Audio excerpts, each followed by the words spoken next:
نحمده ونصلي ونسلم على رسوله الكريم اما بعد. حاضرین گرامی، آج جنوری کی 21 تاریخ ہے اور آنے والی 26 جنوری میں پورے ملک میں جشن منایا جاتا ہے یوم جمہوریہ کے نام سے، اس لیے کہ 26 جنوری 1950 میں ہمارے اس ہندوستان میں جمہوری حکومت کا نظام اور آئین کی تکمیل ہوئی. اسی کے تعلق سے مختصر سی بات آپ حضرات کی خدمت میں پیش کرنی ہے، اسی لیے کہ جس قوم کا تاریخ سے رشتہ ٹوٹ جاتا ہے وہ مستقبل میں اپنے لیے لائحہ عمل تیار نہیں کر سکتی. جو قوم اپنے ماضی کو فراموش کر دے وہ اپنے مستقبل کو کبھی سنوار نہیں سکتی. اور مسلمانوں کی تاریخ تمام عالم میں سب سے زیادہ اہمیت کی حامل ہے. دنیا میں اور بالخصوص ہمارے ہندوستان میں مسلمانوں نے جو عظیم کارنامے انجام دیے ہیں ان کی روداد، ان کے احوال اور کیفیات کو ہر مسلمان سے آگاہ رہنا اور بالخصوص جیسا موجودہ زمانہ چل رہا ہے ایسے حالات میں ان سے آگاہی حاصل کرنا ہر مسلمان کا دینی فریضہ ہے. اس لیے کہ موجودہ زمانے میں مسلمانوں کی تمام قربانیوں کو مٹانے کی اور تاریخ سے ان کو مسخ کرنے کی مکمل کوششیں کی جا رہی ہیں،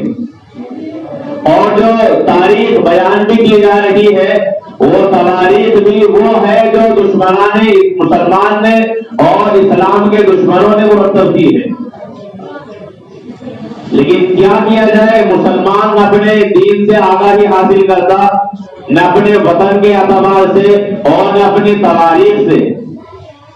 علمی اعتبار سے، عملی اعتبار سے مسلمان انتہائی کمزور ہو چکا ہے. بہرحال ایسے حالات میں سب کی ذمہ داری یہ بنتی ہے کہ مکمل طور پر پروگرام کیے جائیں جن میں نوجوانوں کو تواریخ عالم سے آگاہی حاصل کرائی جائے اور ہمارے اس ملک کی جو تاریخ بالخصوص زمانے قریب جنگ آزادی کی تاریخ ہے اس سے ہر مسلمان کو اور بالخصوص نوجوانوں کو آگاہ کرنا یہ ملت کا اہم فریضہ ہے. اگر موجودہ حالات سے ہم نے سبق حاصل نہ کیا تو آئندہ ہمارا مکمل نام و نشان مٹا دیا جائے گا،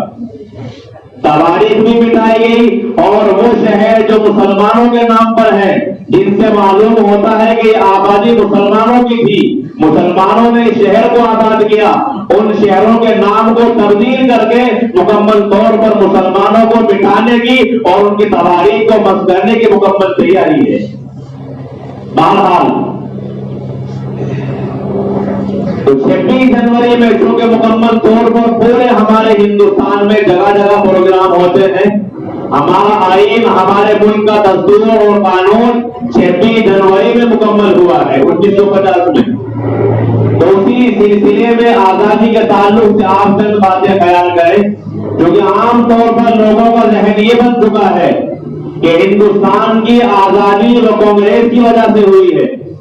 جبکہ اس سے قریب 1.5 صدی یا 2 صدی پہلے مسلمان اپنی جانوں کے نذرانے تنے تنہا پیش کر چکے تھے. جب ہندوستان میں انگریز آئے اور غلامی کی زنجیریں انہوں نے یہاں پہنانی شروع کی تو ان کے خلاف سب سے پہلے جو تحریک چلی وہ تحریک تھی سراج الدولہ، جو بنگال کے باشندے تھے اور وہاں کے بادشاہ تھے. سب سے پہلے انہوں نے انگریزوں کے خلاف احتجاج بلند کیا اور پھر وہ تنے تنہا 1700 عیسوی سے 1756 تک مکمل 56 سال تک تنے تنہا انگریزوں کا مقابلہ کرتے ہیں. اس میں کوئی ہندوستانی شریک نہیں تھا، صرف مسلمان تھے. اور پھر 1756 میں نواب سراج الدولہ میر جعفر شیعی کی غداری کی وجہ سے شہید ہو گئے، تو آپ کی تحریک کے بعد پھر دوسری تحریک شروع ہوئی سلطان ٹیپو شہید علیہ الرحمہ کی قیادت میں۔ آپ نے کتابوں میں یا میگزینوں میں رسائل میں جو آپ کی تصویر بیان کی گئی ہے اور تصویر نشر کی گئی ہے اس میں آپ کے چہرے پر داڑھی نہیں ہے۔ یہ دھوکہ ہے مسلمانوں کے ساتھ، یہ مسلمانوں کی تاریخ سے اور ان کے اکابر سے حد درجہ تعصب اور دشمنی ہے۔ نواب سراج الدولہ کے بعد سلطان ٹیپو شہید علیہ الرحمہ نے شاہ ولی اللہ محدث دہلوی علیہ الرحمہ کے فتاوی کی بنیاد پر، آپ کے جد و جہد کی بنیاد پر اور آزادی کے حصول کے لیے جو قدم اٹھایا ہے، وہ قدم اٹھانے والے باریش داڑھی والے اور تہجد گزار انسان تھے۔ وہ اس زمانے کے اللہ تبارک و تعالیٰ کے ولی اور بلند پائے کے عالم تھے، لیکن کیا کیا جائے، ان کا جو حلیہ بیان کیا جا رہا ہے، جو تصویر مسلمانوں کے سامنے پیش کی جا رہی ہے، وہ ایسی پیش کی جا رہی ہے جس سے معلوم ہوتا ہے کہ وہ انگریز کی طرح بغیر داڑھی کے موجود تھے، حالانکہ یہ دھوکہ ہے۔ بہرحال انہوں نے انگریزوں کا مکمل مقابلہ کیا اور پھر 1799 میں سری لنکا پٹنم کے مقام پر میر صادق شیعی کی غداری کی وجہ سے آپ تنے تنہا رہے اور شہید ہو گئے۔ پھر 1803 میں انگریزوں نے ایسٹ انڈیا کمپنی کی حکومت قائم کی۔ اس کے بعد شاہ عبد العزیز محدث دہلوی علیہ الرحمہ نے اعلان کیا کہ آج ہمارا ملک مکمل طور پر غلام ہو چکا ہے۔ انگریزوں نے ایسٹ انڈیا کمپنی کی حکومت کا اعلان کیا ہے، اب مسلمانوں کو آزادی حاصل کرنا یہ ان پر فرض عین ہو چکا ہے اور جہاد کے ذریعے سے مکمل حصول آزادی یہ مسلمانوں کا اولین فریضہ ہے۔ چنانچہ شاہ عبد العزیز محدث دہلوی علیہ الرحمہ کے فتوے کی بنیاد پر جو تحریک چلتی ہے، اس تحریک کے بانی ہے سید احمد شہید علیہ الرحمہ اور آپ کے خاص مرید شاہ اسماعیل شہید دہلوی علیہ الرحمہ۔ سید احمد شہید نے پورے ملک کے اس فتوے کے بعد دورے کیے اور آزادی کی آگ اور مسلمانوں کے دلوں میں اور ہندوستانیوں کو جگانے کے لیے آپ نے مکمل طور پر پورے ملک کے دورے کیے ہیں، جس کی بنیاد میں 1824 میں آپ نے سرحدی علاقوں میں مکمل طور پر 6 سال تک انگریزوں کا مقابلہ کیا۔ 1824 سے 1831 تک آپ برابر لڑتے رہے اور 1827 میں امیر خان اور جسونت راؤ ہولکر کی فوجوں کے ساتھ مل کر آزاد حکومت ہند کے نام سے آپ نے سرحد کے علاقوں میں آزاد حکومت قائم کی اور اس کے امیر اور سرپرست سید احمد شہید علیہ الرحمہ کو بنایا گیا۔ اور پھر 1831 میں سید احمد شہید علیہ الرحمہ اور آپ کے خاص مرید شاہ اسماعیل شہید علیہ الرحمہ 1831 میں بالا کوٹ کے میدان میں جو مقابلہ ہوتا ہے انگریز اور ان کے ہم نواؤں کے ساتھ، اس میں یہ دونوں بزرگ شہید ہو جاتے ہیں، لیکن ان کی جماعت کے جو بقیہ مجاہدین ہوتے ہیں وہ بقیہ مجاہدین کچھ سرحدی علاقوں میں برسرے بیکار رہتے ہیں اور انگریزی حکومت ان سے بہت زیادہ خوفزدہ ہوتی ہے اور اسی جماعت کے بعد افراد پورے ہندوستان میں آزادی کی آگ لگانے میں مصروف رہتے ہیں، جس کی وجہ سے ہندوستان میں رہنے والے انسانوں کے دلوں میں جذبہ آزادی جنم لیتا ہے اور وہ انگریزوں کے خلاف برسرے بیکار ہو جاتے ہیں۔ اسی کی محنت کی وجہ سے 1857 میں حاجی امداد اللہ مہاجر مکی علیہ الرحمہ کی قیادت میں، جس میں آپ کے رفقا میں سے مولانا قاسم نانوتوی علیہ الرحمہ، حضرت مولانا رشید احمد گنگوہی، حافظ ضامن شہید تھانوی علیہ الرحمہ، یہ تمام افراد ایک فوج کے ساتھ شاملی پر مکمل طور پر قبضہ کرتے ہیں۔ اور پھر 1857 میں جنگ آزادی کا مغل بنتا ہے، وہ 1857 کی جنگ آزادی میں تنہا مسلمان انگریزوں کا مقابلہ کرتے ہیں، لیکن اس تحریک میں بھی ناکامی ہوتی ہے، مکمل طور پر ہمارا یہ ملک آزاد نہیں ہو پاتا۔ اب چونکہ انگریز سمجھ چکے تھے کہ مسلمان اور مسلمانوں کے اکابر علماء کرام سب سے بڑے ہمارے دشمن ہیں، اور ان علماء کے ہوتے ہوئے ہم ہندوستان پر مکمل طور پر اپنی حکومت قائم نہیں رکھ سکتے، اس لیے انہوں نے سب سے زیادہ تشدد 1857 کے بعد صرف مسلمانوں پر کیا ہے، جس میں 2.5 لاکھ مسلمان شہید ہوئے اور ان میں 51,000 علماء کی تعداد تھی۔ دہلی کے چاندنی چوک میں صرف 500 علماء کرام کو پھانسی کے پھندوں پر لٹکایا گیا، 25 لوگوں کو قطار میں کھڑا کر کے دونوں کاٹ دی جاتی اور ان کے جیسے اڑ جاتے، سولی لگائی جاتی، اور پھر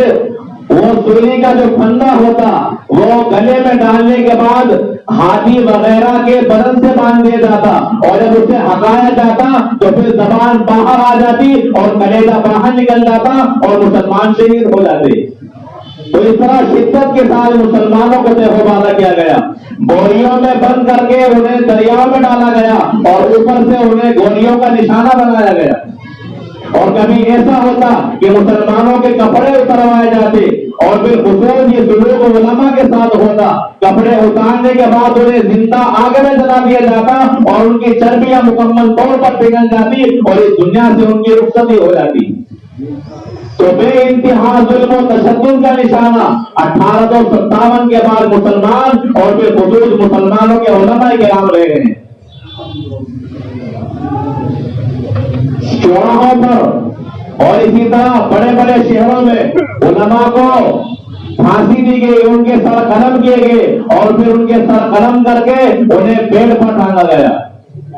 تو بہت سی اذیت ناک سزائیں جو ہو سکتی تھی وہ مسلمانوں کو دی گئی ہیں، لیکن 1857 کے اس غدر کے بعد، اس جنگ آزادی کے بعد مسلمان اس تمام ظلم و ستم کو برداشت کرتے رہے، اس کے بعد حریت آزادی ان کے دلوں سے انگریز نہ مٹا سکے۔ 1867 میں پھر دیوبند کے مقام پر دارالعلوم دیوبند کی بنیاد رکھی گئی، اور یہ دارالعلوم صرف دینی مدرسہ نہیں تھا بلکہ یہ ایک تحریک تھی انگریزوں کے خلاف، جس پر چل کر آگے ہمارا ہندوستان آزاد ہوتا ہے۔ اب لوگ پابندی کی بات کرتے ہیں دارالعلوم پر، انہیں معلوم ہونا چاہیے کہ جس ملک کے اندر وہ آزادی کے ساتھ زندگی بسر کر رہے ہیں اور انہیں غلامی سے نجات ملی ہے، تو یہ احسان ہے اکابر علماء دیوبند کا اور مدرسہ دارالعلوم کا، لیکن لوگ احسان فراموش ہیں، غدار ہیں ہمارے اس ملک کے، اور تعصب اور مسلمانوں سے دشمنی کا نتیجہ ہے کہ وہ ایک ایسا ادارہ جس نے ہندوستان کو آزاد کرایا ہے، اسی کو بند کرانے کے لیے وہ نت نئے اور ہر روز نئے نئے فتنے کھڑے کرتے رہتے ہیں۔ ابھی نئے نئے فتنے، ابھی ویب سائٹ پر پابندی کی بات کی جا رہی ہے، یہ ویب سائٹ پر دیوبند کے جو فتاوا ہیں وہ ہمارے ہندوستان کے آئین کے خلاف ہیں۔ بہرحال 1867 میں یہ مدرسہ وجود میں آیا، اور اس کا مقصد تھا کہ نوجوانوں کو یہاں اکٹھا کیا جائے، انہیں دینی تعلیم بھی دی جائے اور آزادی کا جذبہ بھی انہوں کے دلوں کے اندر مکمل طور پر پیوست کیا جائے۔ اس کے 18 سال کے بعد 1885 میں انڈین نیشنل کانگریس کا وجود ہوتا ہے، جبکہ مسلمان قریب 2.25 سال تک بنے تنہا لڑتے رہے، 2.25 سال کے بعد کانگریس کا وجود ہوا ہے، اور تمام کا تمام آزادی کا صحرا وہ گاندھی کے سر پر لگا دیا گیا اور کانگریس کے ماتھے پر لکھ دیا گیا۔ عجیب معاملہ ہے، عجیب تحریف ہے، یہ دشمنی ہے مسلمان اور ان کی تواریخ کے ساتھ، اور اس میں سب سے زیادہ جو کمی ہے وہ خود مسلمانوں کی ہے کہ انہوں نے اپنی تواریخ کو فراموش کیا ہوا ہے۔ بہرحال 1885 میں کانگریس وجود میں آئی، اور علماء کرام نے جو کہ تنہا مسلمان لڑ رہے تھے، اب ہندوستانی دوسرے طبقے سے تعلق رکھنے والے افراد جب میدان میں آئے تو مسلمانوں نے ان کا استقبال کیا، اور پھر جب ایک مشترک طور پر ایک اجلاس کیا گیا تو اس اجلاس میں عبد الباری فرنگی علیہ الرحمہ نے گاندھی کو مہاتما گاندھی کا لقب دیا ہے. یہ لقب ان کا خود اپنا نہیں ہے. موہن داس کرم چند گاندھی صرف گاندھی تھے. مہاتما کا جو لقب دیا ہے کہ آج انہیں مہاتما گاندھی کے نام سے پکارا جائے گا، یہ لقب اور یہ نام ان کو مسلمانوں کا دیا ہوا ہے. اور پھر مہاتما گاندھی نے پورے ہندوستان میں دورے کیے ہیں. جگہ جگہ وہ شہروں کے اندر جاتے اور مسلمانوں کو اور دوسرے طبقات کو وہ آزادی کے لیے ابھارتے. پورے ملک میں جو ان کے دورے ہوئے ہیں اس کا خرچ صرف مسلمانوں نے برداشت کیا ہے.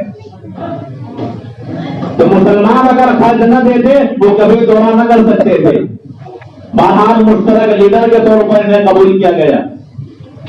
لیکن آپ یہ بھی جان لیں کہ کانگریس کا اولین مقصد وہ ملک کو آزاد کرانا نہیں تھا، بلکہ جب یہ جماعت کھڑی ہوتی ہے تو ان کے صرف مطالبات تھے کہ آئین میں اصلاحات کی جائیں، یعنی جو قوانین ہے ان قوانین میں رد و بدل کیا جائے اور ہمیں جینے کا مکمل حق دیا جائے. آزادی ان کا مقصد نہیں تھا. علماء دیوبند کی وجہ سے انہوں نے اپنی تحریک کو بدلا ہے جب ان پر زور دیا گیا کہ آج سے تمہارا مطالبہ صرف آئین میں قانون میں تبدیلی نہیں بلکہ مکمل طور پر آزادی کا ہوگا. اس کے بعد انہوں نے اپنا بغل بجایا اور پھر انہوں نے بھی آزادی کی آواز بلند کی ہے. یہ بھی مسلمانوں کے کہنے پر اور مسلمانوں کے زور دینے اور سمجھانے پر ایسا کیا گیا ہے. اور اس کی وجہ خاص یہ بھی تھی کہ بہت سے علماء کرام اس جماعت میں شامل ہو گئے تھے کیونکہ اس کا مقصد بھی انگریزوں کے خلاف محال تھا. اس کے بعد 1915 میں مولانا عبید اللہ سندھی علیہ الرحمہ کو کابل بھیجا گیا اور کابل میں آزاد حکومت ہند کے نام سے حکومت قائم کی گئی اور مہندر سنگھ رانا پرتاپ کو اس کا حاکم بنایا گیا، بادشاہ تسلیم کیا گیا. تو یہ محنت بھی علماء کرام کی تھی اور مولانا عبید اللہ سندھی علیہ الرحمہ کی محنت کی وجہ سے افغانستان میں آزاد حکومت ہند کے نام سے ایک مختصر سی حکومت قائم کی گئی. اور پھر 1919 میں جمعیت علماء ہند، جس کو آپ سب جانتے ہیں، جس کے فی الحال صدر مولانا محمود مدنی اور مولانا ارشد مدنی ہیں، یہ جماعت 1919 میں بنی ہے. 102 سال اس کو مکمل ہو گئے ہیں. اس جماعت نے مکمل طور پر ہندوستان میں آزادی کے لیے آواز بلند کی اور پھر 42 میں اور پھر 46 میں، اسی طرح 47 میں اللہ تبارک و تعالیٰ نے ان علماء کرام کی جد و جہد اور ان کی قربانیوں کی وجہ سے 15 اگست 1947 میں ہمارا یہ ملک آزاد ہوا. اور یہ ہمیں آزادی حاصل ہوئی غلامی کی زنجیریں ہمارے سروں سے، ہماری گردنوں سے اور لوگ ہمارے اندر سے باہر نکالے گئے. تو یہ تمام کا تمام نتیجہ اور محنت اور قربانیاں تھی علماء دیوبند کی، جنہوں نے اس ملک کو آزاد کرایا ہے اور ہمیں اس ملک میں آزاد رہنے کا سبق دیا ہے. لیکن کیا کیا جائے، جن لوگوں نے تمام قربانیاں دی ہیں آج انہی کے تواریخ کو مس کر کے انہی کو ملک سے نکالنے کی تحریک چلائی جاتی ہے. بہرحال اس کی وجہ یہ ہے کہ اپنی تواریخ سے آگاہی حاصل نہیں کرتے. اور جب ہم سے کوئی میڈیا والا سوال کر لیتا ہے، ہمیں چونکہ معلومات نہیں ہوتی اس لیے بغلے چھانکتے ہیں اور ان لوگوں کو موقع ملتا ہے کہ دیکھو مسلمان کا کوئی حصہ جنگ آزادی میں تھا ہی نہیں، اس لیے کہ انہیں معلوم ہی نہیں ہے اور جنہیں معلوم ہے تو ان سے سوال کرتے نہیں ہیں. اس لیے مسلمان کا فریضہ یہ ہے کہ وہ اپنے موجودہ حالات سے بھی آگاہی حاصل رکھے اور دنیا میں ہمارے ملک میں کیا چل رہا ہے اس سے آگاہی حاصل کر کے، عبرت حاصل کر کے اپنے لیے رائے عمل متعین کرے، تاکہ فرقہ پرست طاقتیں جو تعصب اور دشمنی کی بنیاد پر اس ملک کو تقسیم کرنا چاہتی ہیں اور مسلمانوں کے خلاف پروپیگنڈا کرتی ہیں، ان جماعتوں کو منہ توڑ جواب دیا جا سکے. اور وہ اسی وقت ہوگا جب ہمیں اپنی تواریخ یاد ہوگی اور ماضی میں لائحہ عمل ہم تیار کریں گے اور ہمارے اندر اتفاق و اتحاد ہوگا. اس کے بغیر ہم تعصب سے محفوظ نہیں رہ سکتے. وما علینا الا البلاغ.